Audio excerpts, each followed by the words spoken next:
महागठबंधन में राष्ट्रीय जनता दल के टिकट पे मैं चुनाव लड़ रहा हूं। अभी कल ही हमारे नेता तेजस्वी प्रसाद यादव जी बारून में आए हुए थे।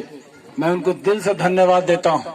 मैं धन्यवाद देता हूं लालू प्रसाद यादव जी को कि उन्होंने मुझे आप लोगों के बीच में आरजेडी के कैंडिडेट के रूप में आपके बीच में भेजने का काम किया है। आज अगर सिंबल मुझे मिला है, राष्ट्रीय जनता दल का टिकट मिला है, तो आप जानते होंगे कि कोई भी टिकट लेने के लिए नेता लोग जुगाड़ और पैरवी लगाते हैं, किसी ना किसी नेता को पकड़ के लेके जाते हैं। लेकिन पूरे बिहार के अंदर में एक लौता मैं ही एक ऐसा कैंडिडेट हूं जिसका पैरवी नवीनगर से लेकर बारून तक के जनता ने किया है। और हमारे नौजवान साथियों ने पिछले चुनाव में ये चीज को साबित करके दिखाया था कि मुझे निर्दलीय के तौर पर मुझे 23,000 मत देने का काम किया और उसमें सबसे अहम तो सिमरा के हमारे गार्जियन, हमारी माता, हमारे नौजवानों का था कि पिछले बार आप लोगों ने हर कष्ट में, मेरे जीवन का उतना बड़ा कष्टकारी समय कभी नहीं आएगा। उस समय यहाँ के लोग खड़े थे, यहाँ का नौजवान खड़ा था, यहाँ की माताएं खड़ी थी, यहाँ के हमारे गार्जियन खड़े थे। उनका मान और सम्मान रखने के लिए डब्लू सिंह अपना जान भी निछावर कर सकता है।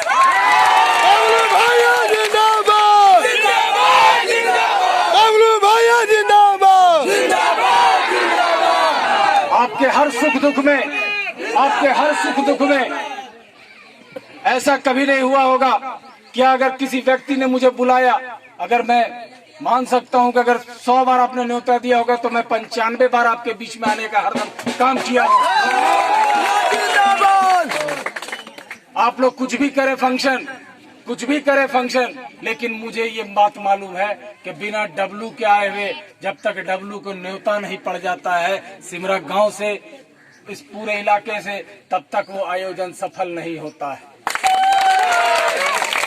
ये मेरा सौभाग्य है, ये मेरा सौभाग्य है और इस सौभाग्य को कोई नहीं छीन सकता है। अरे हमसे ज्यादा सौभाग्यशाली व्यक्ति इस राजनीति के क्षेत्र में मुझे लगता है कि पूरे इस जिले के ही नहीं, पूरे बिहार के अंदर में बहुत कम ही व्यक्ति होंगे। तो 24 साल की उम्र में आप लोगों ने मुझे विधायक बनाने का काम किया है।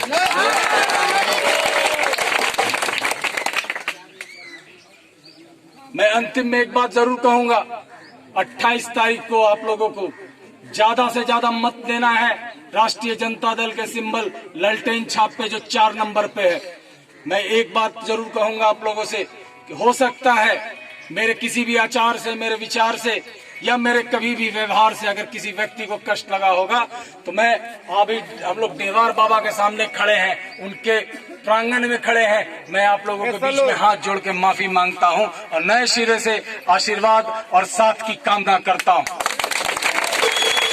क्योंकि हम लोगों को बहुत आगे तक जाना है, बहुत गांव घूमना है। अब हम लोगों के पास समय का बहुत अभाव है, लेकिन यहाँ के नौजवानों का जो जोश रहा, आज भी मुझे रेलवे लाइन आप लोगों ने कंधे पे रख कर पार किया है। मैं अभी आप लोगों के बीच में बोल के जा रहा हूँ।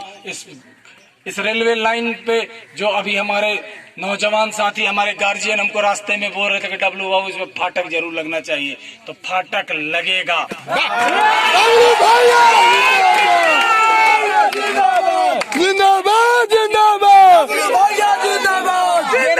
हम लोग का, और मैं आप लोगों को आश्वस्त कर देता हूँ, आप लोगों को आश्वस्त कर देता हूँ, आप लोगों ने यज्ञ किया था, यहाँ पे अनुष्ठान किया था, उस समय हम लोगों ने बैरिया तक अपना जेसीबी चलाकर इस रोड को चालू करने का काम किया था। मैं आप लोगों को वचन देता हूँ, आप लोगों को वचन देता हूँ, इस रोड को मैं काला करके दिखाऊंगा आप लोगों को।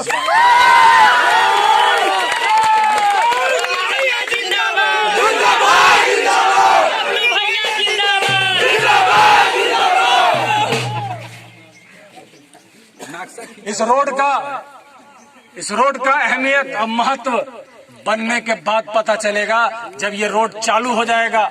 मैं जानता हूं मैं जानता हूं इस रोड का महत्व कि यहाँ के लोग अगर औरंगाबाद जाना है तो कितना नजदीक पड़ेगा। एनटीपीसी में अगर औरंगाबाद में किसी को जाना है तो इस रोड का महत्व उस समय समझ में आएगा। मुझे लगता है कि कुछ नहीं 1 लाख लोग इस रोड से प्रभावित होंगे, जिनको एनटीपीसी या इस इलाके में आना होता है वो पूरा घूम के जाते हैं। आपका जमीन, आपका खेत, आपका हर सुख में हर दुख में मैं खड़ा रहा हूँ। विगत 10 साल से वीरेंद्र बाबू विधायक हैं, आपके बगल में नहर है। कभी 10 साल से अभी विधायक हैं, लेकिन अगर उनका पूरा कार्यकाल देखिएगा विधानसभा से लोकसभा तक वो 15 साल रहे हैं, लेकिन ये कभी नहीं हुआ होगा कि वो नहर पे चढ़कर कभी ये देखने गए होंगे कि पानी कम आ रहा है कि ज्यादा आ रहा है। मैं 5 साल आप लोगों का विधायक रहा था। जिंदाबाद जिंदाबाद। मैं 5 साल आप लोगों का विधायक रहा था, लेकिन 5 साल में मेरे ऊपर 8 FIR हुआ, लेकिन मैं पानी कभी भी खेत में कम नहीं होने दिया। डब्लू भैया जिंदाबाद जिंदाबाद। ये मेरा सौभाग्य रहा है, आज मैं राष्ट्रीय जनता दल में हूँ। इससे पहले मैं लोक जनशक्ति पार्टी से पहली बार विधायक बना था। आज मेरे प्रथम गुरु इस दुनिया में नहीं है, मैं उनको श्रद्धा सुमन अर्पित करता हूँ। माननीय रामविलास पासवान जी मेरे प्रथम गुरु हैं, मैं श्रद्धा सुमन अर्पित करता हूँ। लेकिन एक बात जरूर कहेंगे, चिराग जी का एक जो अभी ऐलान है कि पहले नीतीश को साफ करो, और अगर आपको लगता है कि नीतीश कुमार को या उनके कैंडिडेट को अगर डब्लू सिंह हरा रहा है, तो मैं सभी खास करके अपने पिछले परिवार से मैं अपने बात को इसलिए रख रहा हूं, आप लोग मेरा साथ दीजिए। मैं कभी भी आप लोगों का मान और सम्मान कभी भी जाया नहीं होने दूंगा। मैं आपके बीच में का बेटा हूं। आप लोगों ने मुझे कुर्ता पजामा पहनाया है, राजनीति में पैदा किया है आप लोगों ने। अब मुझे पूर्णतः विश्वास है कि जितने भी हमारे इलाके से लोजपा के लोग हैं वो मुझे पूरी तरह से मदद कर रहे हैं और आने वाले समय में भी मदद करेंगे, क्योंकि हम लोगों को आगे जाना है। इन्हीं चंद शब्दों के साथ मैं अपने वाणी को विराम देता हूँ।